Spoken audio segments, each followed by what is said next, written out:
자, 74번 프로젝트 금융에 대한 얘기죠. 그러니까 원래 또 작년에도 나왔는데 원래 또 출제가 예상되는 부분이죠. 자, 프로젝트 파이낸싱. 프로젝트 금융이라고 우리가 얘기하고, 약으로 뭐 PF인데 우선은 하나 기억을 해야 될 것은 이 프로젝트 금융은 부동산을 담보로 해서 금융기관으로부터 융자를 받는 방식은 아니라는 걸 우선 하나 기억을 좀 해두시고, 이 사업주인 스폰서라고 하죠. 그러니까 어떤 개발을 하는데 금융에서 융자를 안 해주니까 개발을 하기 위해서 출자를 해서 사업주와는 독립적인 회계적, 법률적으로 독립적인 회사, 프로젝트 시행회사라는 뭐를 만든다? 특수법인을 하나 이렇게 만듭니다. 그래서 이 특수법인에서 개발 사업을 하는 거죠. 대규모 자금이 소요되고 공사기간이 오래 걸리는 이 특정 프로젝트 개발 사업, 아파트 개발 사업, 또 유전 개발 사업, 고속도로 개발 사업, 이런 우리가 개발 사업을 위해서 자금을 조달하는데, 문제는 이 개발 사업에 뭐를 담보로 한다? 미래의 수익성, 사업성, 이 미래의 현금 흐름이죠. 이걸 담보로 합니다. 부동산을 담보로 하는 것이 아니라 미래의 수익성, 사업성을 담보로 우리는 이 프로젝트 시행회사에 뭘로써?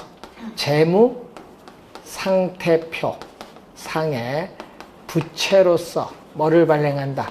회사의 채권을 발행해서 개발 사업에 필요한 자금을 조달합니다. 거기 옳은 것을 모두 고른 건데, 단 프로젝트 사업주가 프로젝트 회사를 위해서 보증이나 담보 제공을 하지 않는다고 가정합니다. 기업, 일정한 요건을 갖춘 프로젝트 회사는 법인세 감면 혜택을 받을 수 있습니다. 기억 맞는지는. 또 뭐가 있냐 하면요, 이 개발 사업을 할 때 장비를 리스할 수 있거든요. 리스를 할 경우에는 리스 사용료에 대해서는 비용으로 처리하면서 세제상의 혜택을 받을 수도 있습니다.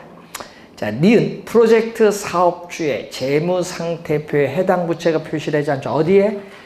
시행회사의 재무상태의 부채로 회사채를 발행하기 때문에 이 자금을 사업주가 이용하는 거예요. 그래서 재무상태표상의 부채로 어떻게 돼요? 우리는 자금을 조달한 게 아니죠. 그렇기 때문에 장부 외에 자금을 융통하는 효과가 있기 때문에 이전보다 더 많은 자금을 조달할 수 있죠.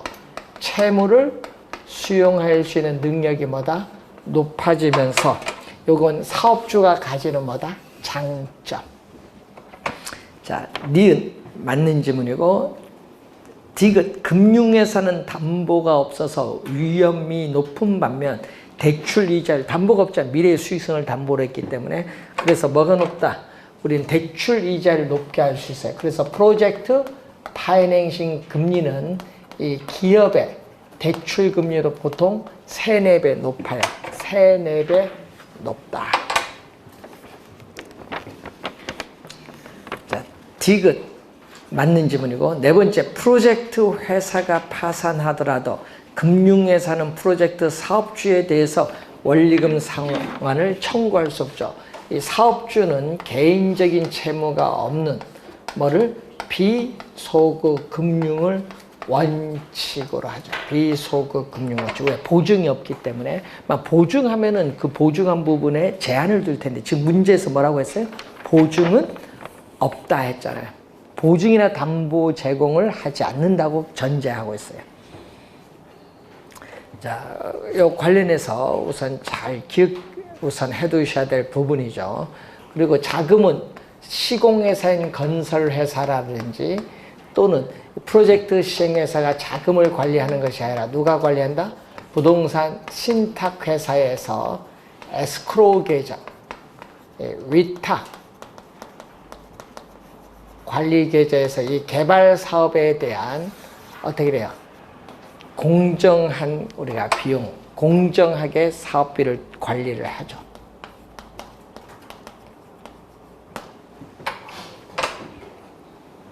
자, 5번 정답입니다. 자, 75번 부동산 증권에 관한 설명으로 틀린 것은 우리나라의 자산 유동화 증권 제도는 자산 유동화에 관한 법률에 의해서 언제 우리는 도입이 됐냐면 1998년도에 도입됐습니다. 1번 맞고요. 2번 이 하나의 저당 집합. 자, 이렇게 하나의 저당 집합에서 우리는 만기와 이자를 다양화하여 발행한 여러 만기와 이자를 이렇게 다양화하죠. 만기를 뭐 1년, 2년, 3년, 5년, 7년, 10년, 15년, 20년 이렇게 만기를 다양화하여 발행한 여러 종류의 채권을 우리 뭐라고 하죠? CMO. CMO는 MPTB를 확대해서 나타나죠. 투자자들의 다양한 투자 욕구를 만족시켜주면서 조기 상환에 따른 위험을 분산시키기 위해서 도입된 제도로서 그래서 확대했기 때문에 MPTB와 구조상 동일합니다.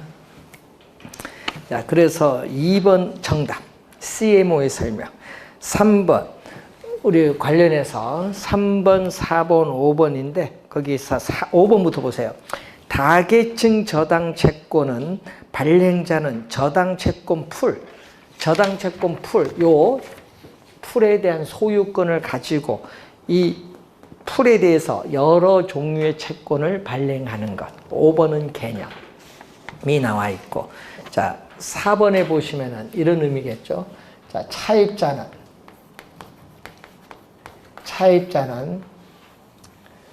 어떻게 돼요? 대출을 받으면은 대출금에 대해서 매월 뭐를 상환한다? 원리금을 상환을 하는데 이 원리금을 상환을 받으면 발행기관은 투자자에게 MBB, 그 4번에 주택저당채권, 담보부 채권을 발행해서 투자자에게 매각하는데 이것은 기업이 회사채를 발행했을 때 회사채 발행의 성격, 목적, 금리, 기간과 아주 유사하다. 그래서 이 채권형의 성격을 가진 MBS라고 해요. 채권형의 성격을 가졌다. 자, 근데 채권을 발행할 때는 항상 이걸 담보로 해요. 주택, 저당 채권, 집합물, 이걸 담보로 합니다. 채권을 발행을 할 때는 반드시 이걸 담보로 해서 발행기관의 신용을 가지고 채권을 발행해서 투자자에게 매각하니까 이 소유권은 채권을 발행할 때 이 소유권은 발행기관이 항상 보유합니다. 담보로 하기 때문에. 그리고 또 원금 이자를 갚으면요. 원금 이자를 받을 수 있는 현금 흐름의 지분권도 발행기관이 보유해요. 발행기관. 그러면 발행기관은 채권을 발행하면은 이 채권에 대해서 통상 몇 개월? 6개월마다 이 채권에 대한 이자가 낮거든요. 이 새로운 원리금을 우리는 지급을 해요. 그러니까 여기 있는 원리금을 이체시켜 주는 것이 아니라 이 채권에 대한 새로운 원리금을 지급합니다. 투자자는 위험 부담이 없어요. 투자자는 위험 부담이 없기 때문에 수익률도 가장 낮아요. 가장 낮아요. 그러니까 이자가 가장 낮게 준다는 얘기예요. 위험 누가 다 부담? 발행기관이 다 부담을 합니다. 자, 그래서 시장 이자율이 지속적으로 하락을 하면 고정금리 대출 이자율보다 낮으면요, 차입자는 조기 상환을 하죠. 이때 시장 금리 하락에 따르는 금리 위험도 우리는 발행기관이 부담하고 차입자가 조기 상환하면 조기 상환 위험도 발행기관이 부담하고 차입자가 원금 이자를 제때 못 갚았다. 원금이자 제때 못 갚으면 채무 불이행에 따른 위험도 누가? 발행기관이 부담을 해요. 그래서 위험이 전부 발행기관이 부담한다. 그러니까 MBB는 모든 것, 권리 위험이 다 발행기관이 가지고 있다는 걸 기억해 두시면 되겠네요. 자, 3번. 저당 대출 자인데 이 차입자는 또 매월 원리금을 상환을 하는데, 이번은 또 매월 원리금을 상환하는데 발행기관은 이번은 또 투자자에게 뭐를? MPTB를 발행했다. 이것도 본드, 채권입니다. 자, 이때는 또 뭐를 가지고 있다? 우리는 매월 원리금을 상환하면 원리금을 바로 즉시 투자자에게 이체시켜주는 MPTS 성격, 바로 이체시켜준다는 것은 원리금을 받을 수 있는 현금 흐름 지분권은 누가? 투자자가 보유해요. 그리고 발행기관은 뭐를 담보로? 또 채권이니까 주택, 저당 채권, 집합물, 이걸 담보로 또 발행기관의 신용을 가지고 채권을 발행하기 때문에 이 소유권은 발행기관이 보유하죠. 요걸 담보로 또 발행하는 MBB죠. 그래서 지분형과 채권형 두 가지를 혼합을 했다. 혼합한 형태의 성격을 가진 MBS가 바로 MPTB. 요게 3번 설명이 되겠습니다. 3번. 자, 정답은 몇 번? 2번 정답입니다. 자, 19페이지에 갑니다. 76번 문제로 갑니다. 부동산 금융에 관한 설명 중 틀린 것은 MBB의 투자자는 주택 저당 채권 집합물에서 발생하는 원리금을 이체받는 게 아니죠. 새로운 이 채권에 대한 원리금을 지급하는 거예요. 이 원리금을 받자마자 이체시켜주는 게 아니라는 거. 그래서 1번 맞는 질문. 2번 MPTS 투자자는 주택 저당 채권 집합물에서 발생하는 금리 조기 상환 위험을 부담하죠. 차입자가 또 매월 원리금을 상환하면 발행기관은 바로 즉시 투자자에게 원리금을 이체를 시켜준다는 의미에서 이체 증권이라는 명칭이 붙은 게 바로 뭐다? MPTS. 이때 S는 Securities에서 증권으로 번역을 하는데, 이것은 지분을 매각을 하기 때문에 지분형의 성격을 가진 MBS다. 그래서 뭐를 매각한다? 이 자산이라는 지분을 매각하니까 자산이 넘어오죠. 지분이 넘어오니까 주택, 저당 채권, 집합물에 있어서의 소유권뿐만 아니라 원리금, 수취권이 권리, 지분이 투자자에게 이전이 돼요. 그러면 또 시장 금리 하락에 따라서 조기 상환이 이루어질 때 금리 변동 위험, 또 무슨 위험? 차입자가 조기 상환하면 또 발행기관도 조기 상환하기 때문에 조기 상환 위험도 투자자에게 이전이 돼. 요거 누가 부담? 투자자가 부담. 맞는 지문인데 꼭 기억해 둘 것은 요 두 개는 같이 다니는 짝꿍, 세트야, 세트. 요 두 개는 세트, 같이 다니는 거, 항상. 여기도 뭐가? 조기 상환 위험과 원리금 수취권은 또 같이 다니는 뭐다? 요건 세트예요. 항상 같이 다닌다. 조기 상환 위험이 시험 질문에 자주 나오거든요. 자, 2번 맞고 3번. MPTB의 투자자는, MPTB는 위험이 있고 MBB는 위험 부담이 없으니까 요것보다 여기 투자자 위험이 더 높아요. 여기 3번 설명. 4번 CMO의 발행자는 투자자와 조기 상환 위험 나누어 부담한다 하니까 틀려요. 여러분 CMO는 MPTB를 확대해서 MPTB와 구조상 동일하거든요. 조기 상환 위험 누구? 투자자 부담. 4번 정답. CMO의 투자자는 후순위. 여러분 후순위일수록 원금 회수가 늦거든요. 원금 회수가 여기가 빠르잖아요. 원금이자 1년부터 회수하니까. 후순위일수록 원금 회수가 늦으니까 당연히 어떻게 돼? 위험도 뭐 높고 수익률도 높지. 77번. 발행자가 주택 저당 채권 집합물을 가지고 일정한 가공을 통해서 위험 수익 구조가 다양한, 위험은 조기 상환 위험이죠. 구조가 다양한 트렌치로 구성된 트렌치가 나오면은 뭐가 돼? 이 CMO죠. 요 나누어진 이 그룹을 우리는 트렌치라고 하죠. 트렌치. 4번 정답이 되겠습니다. 78번은 작년에 출제했는데 자, 여러분이 지분금융은 자기 자본을 조달하기 위한 금융 방식 거기서 부동산 뭐다? 신디케이트, 디귿은 뭐가 돼요? 디귿은 지분금융 방식이고 니은의 신탁증서금융과 네 번째 자산유동화증권 요 두 개 있죠? 요 두 개는 부채금융이야. 타인 자본을 조달하기 위한 금융이에요. 그리고 기업, 전환사채, 마지막 신주 인수급부 사채 요게 메자닌 금융이다. 메자닌 금융은 뭐를 한 거예요? 우리가 지분과 뭐를? 지분과 부채의 중간 성격. 자, 메자닌은 우리가 지분과 부채에 있어서의 중간 성격을 가진 거. 이게 바로 전환 사채와 또 뭐다? 우리는 신주 인수권부 사채. 처음에 사채를 발행했다가 일정 기간 조건에서 뭘로? 주식이라는 지분으로 전환할 수 있다. 이런 얘기입니다. 이제 기억 미음이죠. 기억 미음 5번 정답. 작년에는 지분금융 방식 부동산 투자 회사가 정답이었습니다. 자, 79번 문제로 갑니다. 부동산 개발의 위험에 관한 설명으로 틀린 것.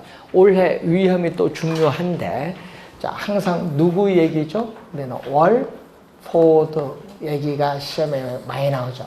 월포드의 우리는 부동산 개발의 개념, 부동산 개발의 개념, 월포드의 개발의 위험 이런 용어들이 중요하죠. 자, 개발의 위험은 크게 세 가지 위험이 있죠. 법률적 위험, 그리고 시장 위험, 비용 위험. 요것을 우선 이제 기억은 여러분이 하고 다니시는 위험. 올해는 요 위험이 좀 중요해요. 자, 거기 보시면은 1번 부동산 개발 사업은 그 과정에 내포되어 있는 불확실성으로 인해서 위험이란 요소가 항상 존재하고 있습니다. 1번 맞는 지문이고 2번 시장 위험은 개발된 부동산이 분양이나 임대가 되지 않거나 계획했던 가격 이하나 임대료 이하로 매각되거나 임대되는 경우를 말한다. 시장 위험이죠. 특히 경기 침체로 이런 현상이 많이 나타나죠. 법률적 위험은 정부의 정책이나 용도 지역제와 같은 토지 이용 규제의 변화로 인해서 발생한다. 그 토지 이용 규제와 같은 용도 지역은 무슨 측면? 공법적 측면에서 발생할 수 있고, 뭐 사법 소유권 관계는 무슨 측면? 사법적 측면에서 발생할 수 있죠. 4번 개발사업 부지에 군사시설 보호구역이 일부 포함이 되어 개발사업이 지연됐다면 이거는 뭐를? 서류상의 법률적 위험 분석을 소홀히 한 결과죠. 자, 5번째 공사기간 중 이자율의 변화, 시장 침체에 따르는 공실이 장기화되면서 임대료 수입에 손해를 가져온다. 이것은 시장 위험, 비용 위험이 아니라 시장 위험. 5번이 정답이고요. 자, 여러분 인플레이션이 발생할수록 개발 기간이 길어질수록 비용을 추가적으로 부담을 해야 될 가능성이 높아지죠. 비용상 위험이 우리가 발생을 해요. 그래서 인플레이션이 발생할수록 개발 기간이 길어질수록 비용상의 위험 부담은 점점 더 커진다는 것. 자, 80번 시장 위험에 해당하지 않는 것은 5가지 중에 2번 행정상의 인허가에 따르는 불확실성. 이건 법률적 위험이야. 무슨 측면이에요? 인허가. 2번 정답입니다. 81번 부동산 개발에 관한 설명으로 옳은 것을 모두 고른 것. 자, 1번 시험 문제 올해 또 중요한데, 자, 부동산 개발의 개념이 요거는 법이죠.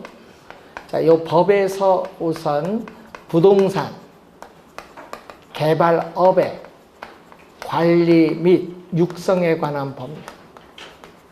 이 법에 있어서의 개념. 부동산 개발업의 관리 및 육성에 관한 법률의 개념은 뭐가 돼? 타인에게 공급할 목적으로 토지를 조성하거나 건축물을 건축 또 공작물을 설치하는 행위입니다. 그래서 조성, 대수선이라든지 이런 리모델링 또 용도 변경 이런 것은 전부 용도 변경해서 타인에게 공급할 부동산을 제공하는 것을 부동산 개발인데 주의할 건요. 그 밑줄 맨 끝에 다만 시공을 담당하는 행위는 제외한다. 밑줄. 요거 중요해야 돼. 시험에는요. 시공을 담당하는 행위를 포함한다로 많이 냅니다. 포함하면 안 돼요. 제외된다. 기억 맞는 지문. 자, 니은 개발권 양도제는 개발 제한으로 인해 규제되는 보존 지역에서 발생하는 토지 소유자의 손실을 보전하기 위한 제도. 여기까지는 작년, 재작년 정책에서 시험에 많이 냈어요. 뒤에 현재 널리 시행. 요게 틀렸는데 우리나라에서는 개발권 양도에 관한 법률이 없죠. 법적으로 우리나라에서는 시행되고 있지 않습니다. 디귿 흡수율 분석은 우리가 부동산 시장의 추세를 파악하는 데 도움을 주는 건데 과거의 추세를 정확하게 파악하는 것 해서 틀린 질문입니다. 과거 및 현재의 추세를 정확하게 파악을 해서 미래의 뭐를 흡수율을 분석하는 데 목적이 있죠.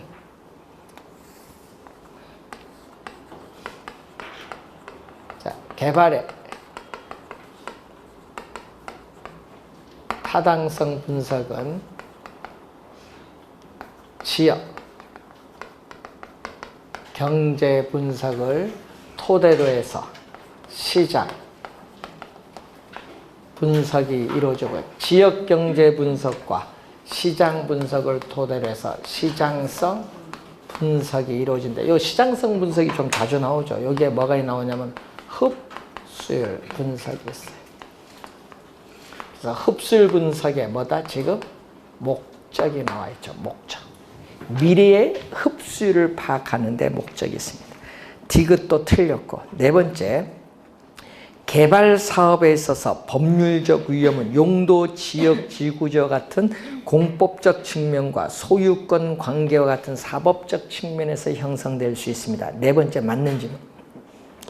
개발 사업에 대한 타당성 분석의 결과가 동일한 경우에도 분석된 사업안은 개발업자에 따라 채택될 수도 있고 그렇지 않을 수도 있다. 왜냐하면 개발업자마다 개발 사업에 대해서 요구하는 수익률이 다를 수 있기 때문에 그렇습니다.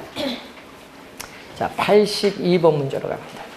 자, 부동산 개발과 시장 분석에 관한 설명으로 틀린 것은 자, 1번은 시장 분석의 목적이 나와 있는데 부동산 개발 과정에서 시장 분석의 목적은 개발과 관련된 의사결정을 하기 위해서 부동산의 특성상 용도별, 지역별로 각각의 수요 공급에 미치는 요인들과 수요 공급의 상호관계가 개발 사업에 어떠한 영향을 미치는가를 조사 분석하는 것을 말하죠. 1번 맞는 질문이고 2번 시장성 분석은 현재와 미래의 대상 부동산에 대한 수요 공급 분석을 통해서 흡수율 분석과 그리고 시장에서 분양될 수 있는 가격이 어떠한가 또 적정 개발 규모 등을 예측하는 것은 어디서 이루어진다?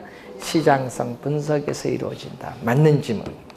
지역 경제 분석은 지역의 경제 활동, 지역 인구와 소득 등 대상 지역 시장 전체에 대한 뭐를 총량적 지표, 뭐 인구, 고용, 소득과 같은 총량적 지표를 가지고 분석을 하는데 이 분석 대상 지역의 뭐를 분석 대상 지역의 모든 부동산 그 지역의 모든 부동산의 수요와 시장에 영향을 미치는 요인을 분석하고 우리는 확인, 예측하는 작업을 말하고 여기는 모든 부동산이 아니라 뭐죠? 특정 부동산. 이 특정 부동산에 대한 우리가 수요와 공급 상황을 우리가 분석하는 것은 시장 분석. 위에는 모든, 여기는 특정. 4번 부동산 개발 과정의 시장 분석은 속성상 지리적 공간적 범위에 국한되지 않으며 하면 안 돼. 여러분 지역경제 분석 토대로 써오니까 지역 분석 대상 지역이 정해졌잖아요. 국한되어야지. 국한되지 않으며 하면 안 돼. 우리는 지리적 공간적 범위에 국한되며 대상 개발 사업의 경쟁력 분석에 한하는 것은 아니다. 아까 경쟁력 분석뿐만 아니라 우리가 여러 가지 수요 공급에 영향을 미치는 요인을 다 분석해야 돼요. 그래서 한한다 하니까 틀린 지문.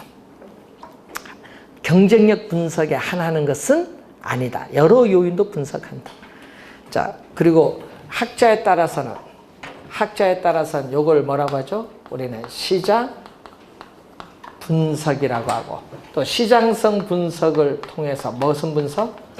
타당성 분석이 나타나고, 그 다음에 최종적인 개발 사업 결정하는 투자 분석인데, 학자에 따라서는 요 두 가지를 뭐라고 하죠? 경제성 분석. 그래서 부동산 개발의 타당성 분석을 할 때는 먼저 시장 분석을 하고 경제성 분석이 나중에 이루어지는데, 이 개발 사업의 뭐를? 경제성 분석은 개발 사업의 수익성 여부를 평가하기 위해서 고안되고, 수익성 여부는 경제성 분석. 여기 5번 설명. 자, 83번 문제로 가는데, 자, 토지의 취득 방식. 자, 토지를 취득하는 방식에 따라 우리는 단순 개발 방식, 그리고 환지 방식, 매수, 수용 방식, 혼합, 혼용 방식. 이게 제일 시험에 많이 나오는 건데, 그 중에서도 환지 방식을 좀 주의하셔야 되겠다, 이런 얘기죠. 자, 틀린 것을 모두 고른 것. 자, 사업자로서는 상대적으로 사업 시행이 간단하고 용이하다. 기억 틀린 지문인데 어떻게 돼요? 토지 소유자들의 이해 조정으로 사업이 지연될 가능성이 많다. 단점이죠. 개발 이익은 토지 소유자, 사업자 등이 향유한다. 맞는 지문. 사업자의 초기 사업비 부담이 크고 토지 소유자의 저항이 심할 수 있다. 요거는 수용 방식의 단점. 세 번째는 수용 방식의 단점. 네 번째, 감보된 토지는 새로이 필요로 하는 공공시설 용주로 사용되고 나머지 채비제는 비용을 충당하기 위해서 매각합니다. 매각, 환지가 아니라 매각합니다. 그래서 네 번째 틀린 질문. 환지의 형평성을 기하기 위해서 사업 시행 기간이 장기화될 수 있다. 요거 문제점.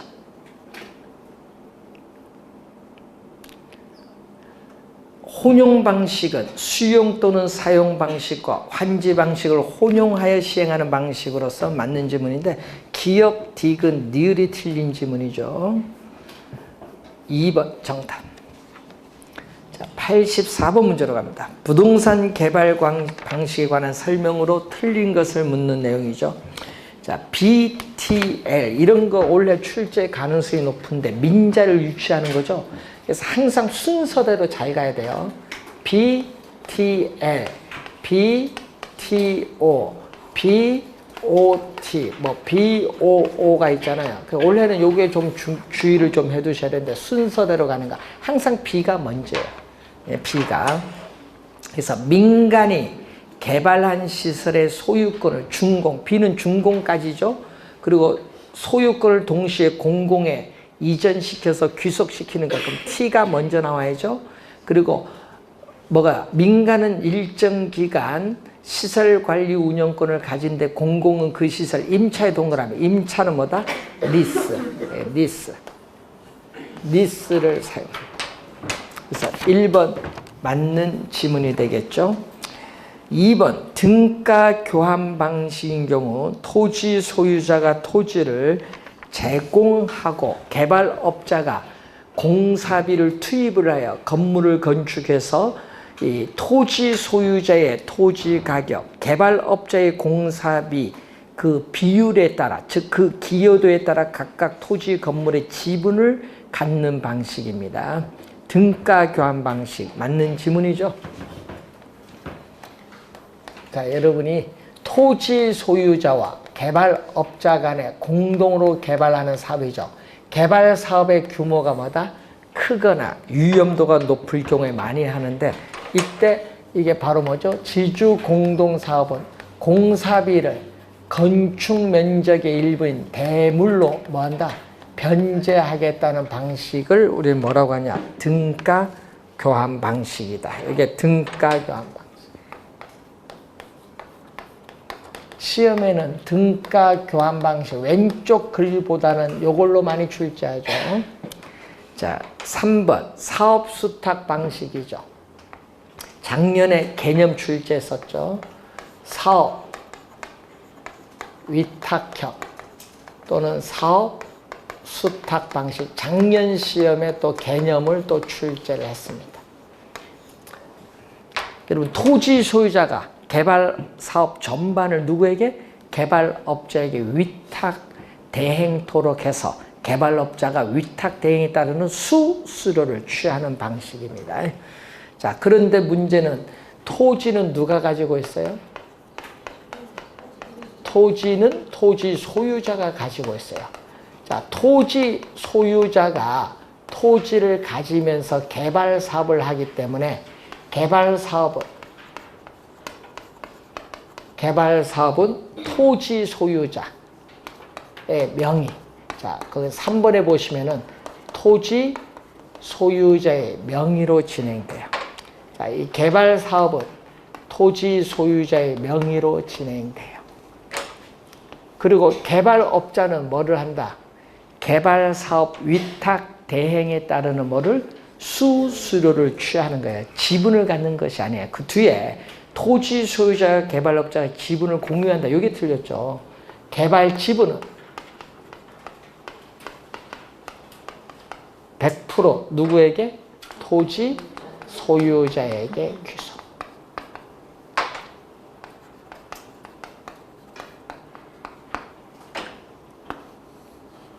공유하는 게 아니죠. 3번 정답. 4번 토지 신탁 방식이죠. 토지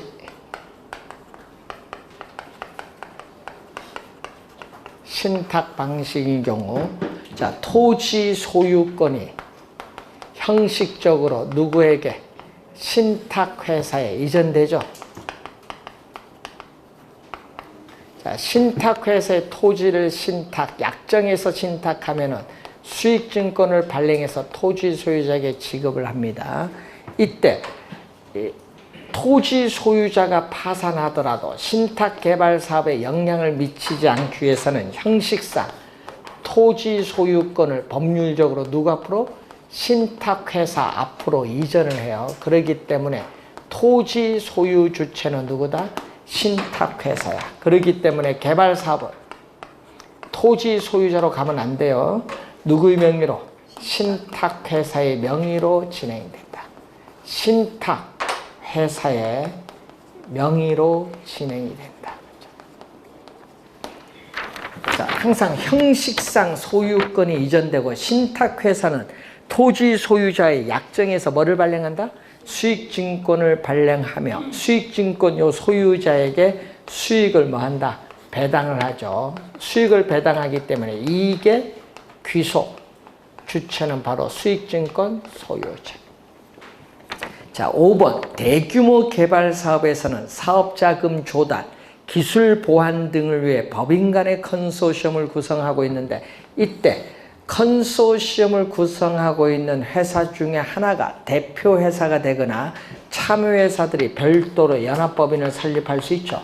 컨소시엄 구성 방식이 있고, 또 개발 사업 규모가 작은 경우에는 토지 소유자가 자체적으로 개발할 수도 있죠. 이 네 가지가 뭐죠? 민간에 의한 개발 방식인데, 여러분 작년 시험에는요, 사업 위탁형과 토지 신탁 요거 두 개의 개념을 물었기 때문에 올해는 요 두 개를 섞어서 출제하든지 아니면 요 자체를 출제하든지 하여튼 올해는 요 두 개가 중요하다. 자, 85번. 부동산 개발에 관한 설명으로 틀린 것은 개발권 양도제란 보전 지역의 소유권을 제한하는 것이 아니라 뭐를 제한하는 거야? 개발권. 보전지역 개발 못한다. 보존해야 되기 때문에 개발권을 제한하는 대신 개발 지역의 개발권을 인정해 주는 것을 말하죠. 1번 정답. 소유권 대신에 개발권이 들어와야겠죠. 2번 프로젝트 파이낸싱은 사업주의 신용이나 부동산을 담보로 대출하는 것이 아니라 뭐죠? 특정 프로젝트 개발 사업의 미래 수익성, 사업성을 기초, 사업성 기초 밑줄, 이게 포인트. 자금을 조달하는 방식, 개념이죠. 토지 신탁 방식은 신탁회사가 소유권을 이전받죠. 받아서 토지를 개발한 후에 분양 임대하여 그 수익을 신탁자, 수익증권 소유자가 토지 소유자가 바로 신탁자죠. 돌려주는 것을 말합니다. 환지 개발 방식은 사업 후 개발 토지 중 사업에 소요된 비용과 공공용지를 제한 토지를 당초에 토지 소유자에게 재분배에 밑줄, 매각하는 것이 아니라 재분배해 줍니다.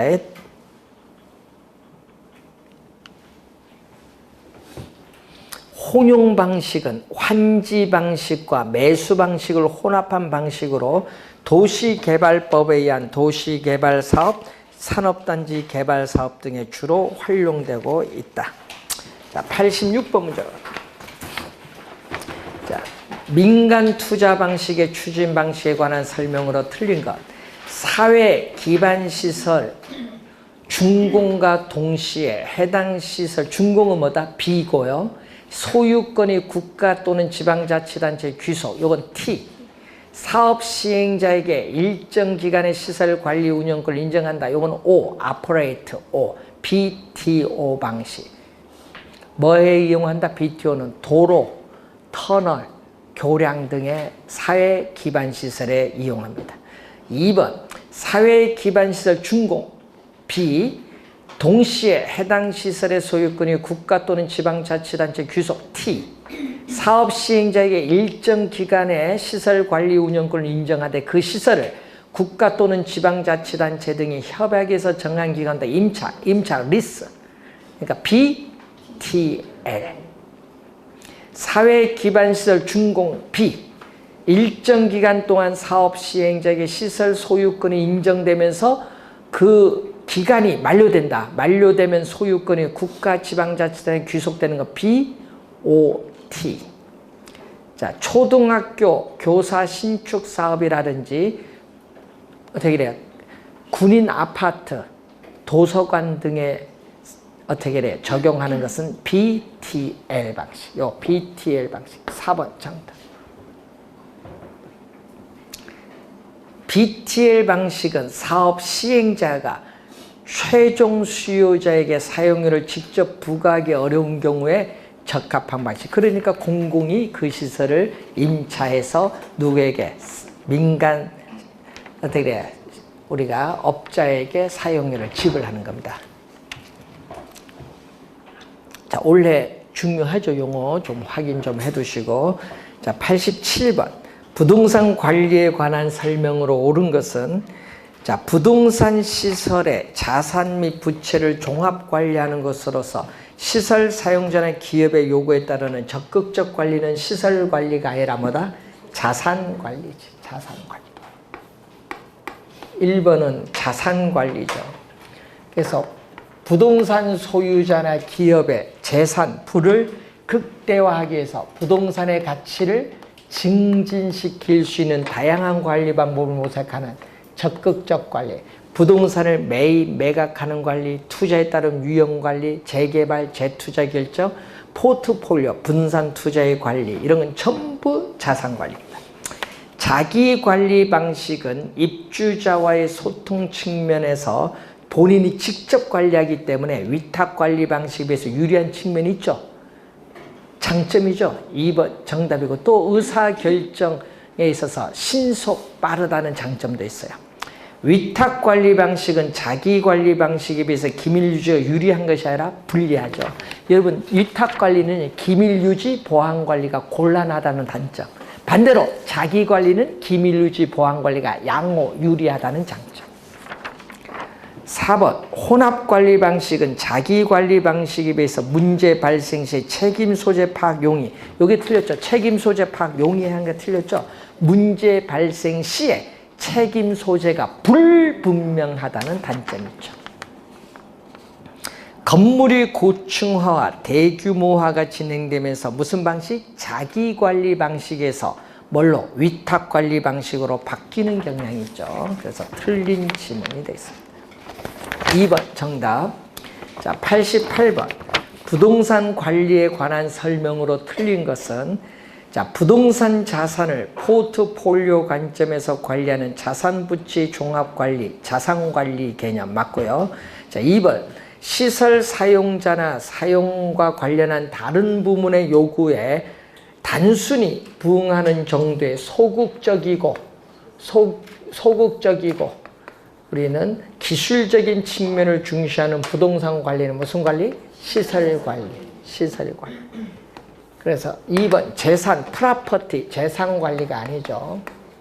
재산 관리는요, 요 중간에 있는 거예요. 요 중간에 있는 게 프로퍼티, 재산, 뭐 여러분 수입 지출에 대한 관리하는 요걸 얘기하는 거예요. 중간, 요 단계 중간에 있는 거. 자, 2번 정답. 대상 건물의 기능을 유지하기 위해서 건물에 대해 수리 및 점검을 하는 등의 관리는 기술적 측면의 관리죠. 위탁관리 방식은 전문업자를 이용함으로써 합리적이고 편리하며 전문화된 관리와 서비스를 받을 수 있는 장점이 있고, 또 전문적인 계획 관리를 통해서 시설물의 노후화를 늦출 수 있는 장점도 있어요. 기밀 유지 측면에서는 어디가 유리해요? 자가 관리가 유리하죠.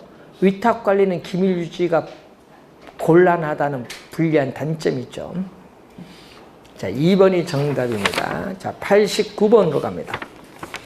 마케팅 전략에 대한 내용인데, 자, 마케팅 전략은 여러분이 세 가지를 잘 공부하면 되는데, 우선 시장, 점유 마케팅 전략. 자, 89번에 틀린 걸 찾는 건데, 시장, 점유 마케팅 전략은 크게 STP 전략과 마케팅 믹스가 있어요. 마케팅 믹스를 4P 믹스 전략이라고 하죠. 자, 1번 맞고, 2번 시장 점유 마케팅 전략은 아이다의 원리로 대표되는 소비자 중심의 마케팅. 소비자 중심의 마케팅은요, 시장 점유가 아니라 뭐죠? 고객 점유야. 고객 점유. 자, 고객 점유 마케팅 전략입니다. 요거는 뭐다? 소비자 중심. 소비자 중심으로서 우리는 구매 의사 결정 과정의 각 단계를 나타내는 아이다의 원리를 적용하죠. 자, 세 번째, 관계 마케팅 전략은 소비자와 생산자의 지속적인 관계를 통해서 상호 이익이 되는 장기적 관점, 일회적이 아니죠. 일회적이 아닌 장기적 관점의 마케팅 전략을, 관계인데 뭐와 연관되어 있다? 브랜드와 연관되어 있죠. STP 전략에서 S는 뭐다? 시장 세분화 전략. 또 시험에 많이 나오죠. 부동산 전체 시장을 명확한 인구 경제학적 특성에 따라서 명확한 여러 개의 구매자 집단으로 나눈 것. 하여튼 소규모 집단으로 나눈 것을 뭐라고 하죠? 시장 세분화 전략. 그래서 맞는 지문. 그리고 우리 타겟팅은 표적 시장을 선정하는 전략에서 뭐가 나온다? 포지셔닝. 이 포지셔닝이 차별화 전략으로서 5번 지문이죠. 5번 지문이 요건데, 자, 표적 고객의 마음속에 특정 상품이나 서비스가 자리 잡은 느낌을 말하며 고객에게 자기 회사의 상품과 서비스 이미지를 자리 잡게 디자인, 설계하는 활동을 포지션이라는 용어를 사용합니다. 5번 맞는 질문이 되겠습니다. 90번 틀린 것은 부동산 공급자가 부동산 시장을 점유하기 위한 일련의 활동을 시장 점유 마케팅 전략인데, 공급자 중심의 전략으로서 표적 시장을 선점, 미리 점유하거나 틈새 시장을 점유하는 전략입니다. 자, 아이다의 원리는 소비자가 대상 상품을 구매할 때까지 나타나는 무슨 단계? 심리 변화의 4가지 단계. 심리 변화의 4단계를 나타내는데, 우선 attention은 뭐죠? 주의를 끌고, interest, 관심을 불러일으킨다면 이 관심을 사고자 하는 욕망을 불러일으켜 이 욕망을 액션, 행동으로 나타나는 4단계. 자, 3번 시장 점유 마케팅 전략에 해당되는 STP 전략은 시장 세분화, 표적 시장 선정, 그리고 포지셔닝 3가지로 구성된다. 맞는 질문이죠?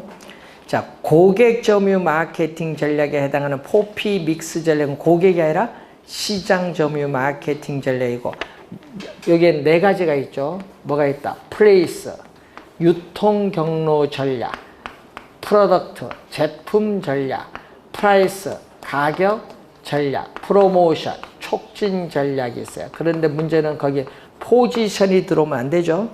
또 포지션 들어와서 또 틀렸어요. 뭐가 들어와야 돼? 프라이스, 가격이 빠졌죠. 요게 들어와야 돼요. 자, 5번. 고객 점유 마케팅 전략은 아이다의 원리를 적용해서 소비자의 욕구를 충족시키기 위해서 뭐 한다? 수행되고 있다. 맞는 질문입니다. 자, 올해 시험에도요, 요 3가지 전략에서 묻는데 요즘 정답은 계속 이쪽에서 묻죠.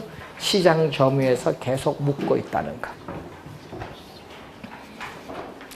자, 개발 2문제, 관리 1문제, 마케팅 1문제에서 이 개발, 관리, 마케팅에서 4문제 올해 출제 예상이 되고 있는 분야인데, 이쪽에서는 어렵지 않으니까 여기서는 틀리지 않도록 해서 여기는 다 맞출 수 있도록 합니다. 자, 이제 평가와 활동 6문제 출제되는 부분이 남아있는데 이것은 잠시 쉬고 시작하겠습니다.